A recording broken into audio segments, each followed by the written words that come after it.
భారతదేశానికి యుగ పురుషుడిగా వికసిత్ భారత్ మహాసంకల్పానికి దూరదృష్టి గల రూపకర్తగా ధర్మాన్ని, భారతీయ శాశ్వత నాగరికత విలువలను పరిరక్షించడంలో ఆచంచల నిబద్ధతను కనపరుస్తూ తన దూరదృష్టి గల నాయకత్వంలో 140 కోట్ల భారతీయుల ఆశయాలకు నూతన స్ఫూర్తినిచ్చి దేశాన్ని అపూర్వ ప్రగతి పథంలో వేగంగా ముందుకు నడిపిస్తూ ఆత్మనిర్భరత స్ఫూర్తిని, జాతి గొప్పతనాన్ని మరింత బలోపేతం చేసి ప్రపంచ వేదికపై భారతదేశాన్ని ఆత్మవిశ్వాసంతో కూడిన గౌరవప్రదమైన స్థానం నిలబెట్టిన మన గౌరవ ప్రధానమంత్రి శ్రీ నరేంద్ర మోదీ గారికి మన రాష్ట్ర ప్రజలందరి తరపున హృదయపూర్వక అభినందనలు తెలియజేస్తున్నాను. వేదిక పైన ఆసీనులైన honourable governor of Andhra Pradesh Shri Abdul Nazir గారికి, విజనరీ లీడర్ శ్రీ గౌరవ ముఖ్యమంత్రి శ్రీ నారా చంద్రబాబు నాయుడు గారికి, honourable union minister civil aviation Kinjarapu Rammohan Naidu గారికి, honourable governor of Goa Shri Pusapati Ashok Gajapati Raju గారికి, గౌరవ కేంద్ర మంత్రి వర్యులందరికీ,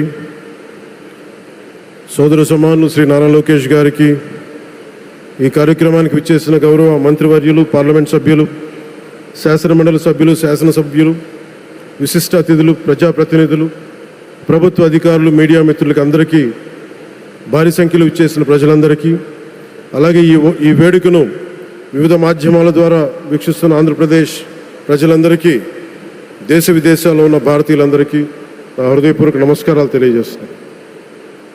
ఈ నేల బానిసగా ఉండదు, ఈ జాతి ఎవరికి తలవంచదని సవాల్ విసిరిన అసామాన్య విప్లవ వీరుడు అల్లూరి సీతారామరాజు గారు, ఆయన పేరు మన ఎయిర్పోర్ట్కి పెట్టడం చాలా చాలా స్ఫూర్తిదాయకం.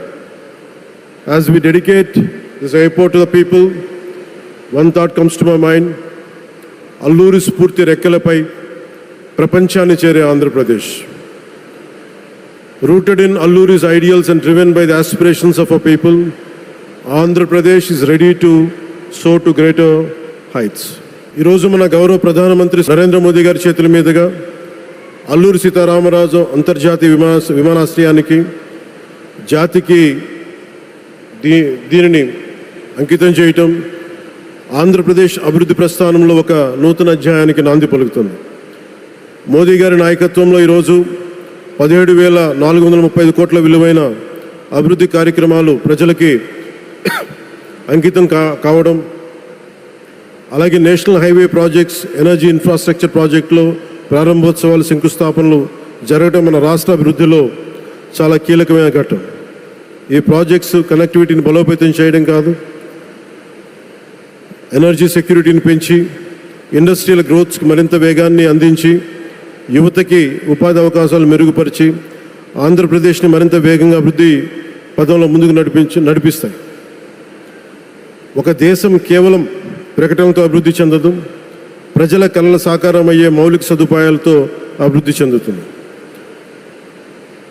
So honourable Modiji, your vision of Viksit Bharat and Atmanirbhar Bharat is transforming the nation across every sector, from highways to railways, from ports to airports, from digital infrastructure to defense, manufacturing and renewable energy. చరిత్ర కేవలం మన నిర్మించిన కట్టడాలను మాత్రమే గుర్తుంచుకోదు, వాటి ద్వారా నిర్మితమైన భవిష్యత్తుని గుర్తుంచుకుంటుంది. ఈ విషయం మీ నాయకత్వంలో ఆంధ్రప్రదేశ్కి లభిస్తున్న అభివృద్ధిలో చాలా చాలా స్పష్టంగా కనిపిస్తాం.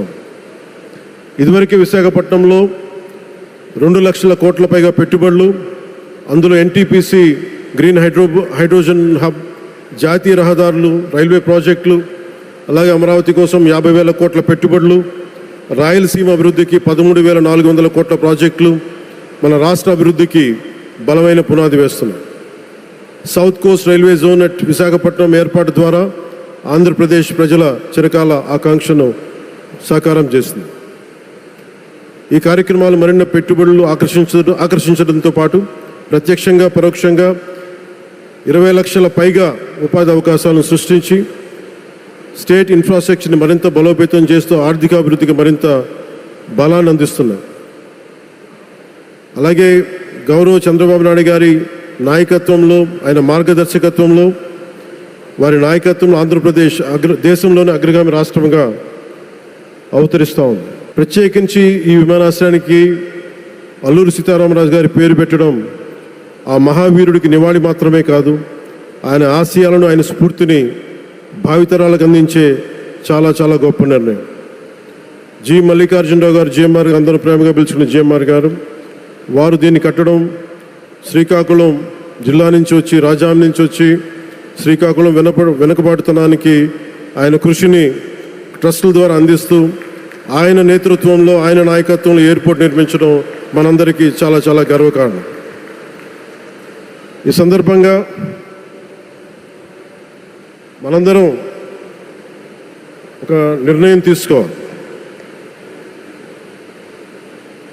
పండ్లున్న చెట్టుకే రాళ్ళు వేస్తారంటారు.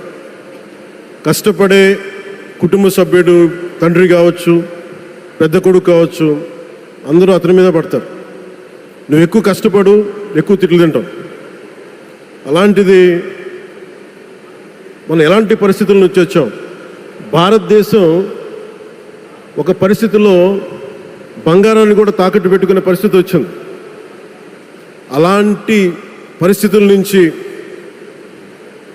దశాబ్దం పైనుంచి మూడోసారి ప్రధానమంత్రిగా ఆయన ఈ రోజున మన దేశాన్ని నడిపిస్తూ ఉన్నారు. అలాంటి ప్రధానమంత్రిని చాలామంది ఆయన మీద మాట్లాడుతూ ఉంటే, ఆయన్ని అనకూడని మాట్లాడుతూ ఉంటే నా గుండె కదిలించేసింది, నా కన్నీళ్ళు వచ్చినాయి, బాధ వచ్చింది. దేశం కోసం కష్టపడే వారికి ఇవా చివరికి మనం ఇచ్చేదే. కొత్త తరానికి ఏం తెలుసు? ఆయన పడ్డ కష్టం. ఒక్కరోజు కూడా సెలవు తీసుకోలేదు మన ప్రధానమంత్రి గారు. ఈరోజు పెట్టుబడులు వస్తున్నాయి మనకి, ఒక్కరోజు కూడా సెలవు తీసుకోలేదు. శత్రు దేశాలు, మన అభివృద్ధికి ఈర్ష్యపడే పశ్చిమ దేశాలు, వీటన్నిటినీ తట్టుకొని ఒకవైపు విదేశాల్లో ఉండే శత్రువులతో పోరాడాలి, దేశాన్ని అభివృద్ధి పదంలో తీసుకెళ్దామంటే అంతర్గత శత్రువులతో పోరాడాలి. అలాంటి వ్యక్తికి మనం ఇవ్వగలిగేది కేవలం మేమున్నాం మీ వెంట, మీ మీద మాట పడితే అది మా మీద పడ్డట్టే, అదే మన వారికి ఇవ్వాల్సింది. నిజంగా ఆయన జంతర్ మంత్రులు అన్ని మాట్లాడుతూ ఉంటే నేను ఈ రోజున ప్రధానమంత్రి గారికి ఒకటే ఇస్తున్నాను, మిమ్మల్ని కొట్టే నాయకుడు లేడు ఈ భారతదేశంలో, రాబోడు. కానీ మీరు పడ్డ శ్రమ, మీరు పడ్డ కష్టం ఎవరు తీసుకోలేరు. ఎన్ని బాధలు పడ్డా, ఎన్ని దెబ్బలు తిన్నా ఈరోజు మనం గర్వంగా చెప్పుకుంటున్నాం. మన ఉత్తరాంధ్రకి ఎయిర్పోర్ట్లు వచ్చినాయి, ఇన్ని లక్షల పెట్టుబడులు వచ్చింది ఆంధ్రప్రదేశ్కి. కానీ ఇవన్నీ తట్టుకొని చెయ్యాలి అంటే 144 కోట్ల తాలూకు ప్రజల ఆకాంక్షల్ని ఎంతోమంది వెనక్కి లాగుతున్నా, ఒకళ్ళు ముందుకు తీసుకెళ్లాలంటే ఎంతమంది తిడుతున్నా, విమర్శిస్తున్నా తీసుకెళ్తున్నారంటే ఒకే ఒక్క నాయకుడు ప్రధానమంత్రి శ్రీ నరేంద్ర మోదీ గారు. నేను ఎందుకు తపన పడ్డాను, నేను అలయన్స్ కోసం ఎందుకు తపన పడ్డాను, మీ నాయకత్వం మాకు కావాలి ఎందుకు తపన పడ్డానంటే, ఈరోజు ఎయిర్పోర్ట్ ఆపేశారు. ఒక చిన్నపాటి ఎర్ర బస్సు కూడా రాని చోట ఎయిర్పోర్ట్ అవసరం లేదన్న వ్యక్తులకి సమాధానం ఇదే. ఇన్ని వేల మందికి ఇన్ని వేల కోట్ల పెట్టుబడి వచ్చింది అంటే ఆశీస్సులు కావాలంటే, దేశం కోసం నిలబడే నాయకుడికి మన అండగా ఉంటే ఏం జరుగుద్ది అంటానికే ఈ భోగాపురం ఎయిర్పోర్ట్ ఈరోజు ప్రారంభోత్సవం నిలువెత్తు నిదర్శనం. ముఖ్యంగా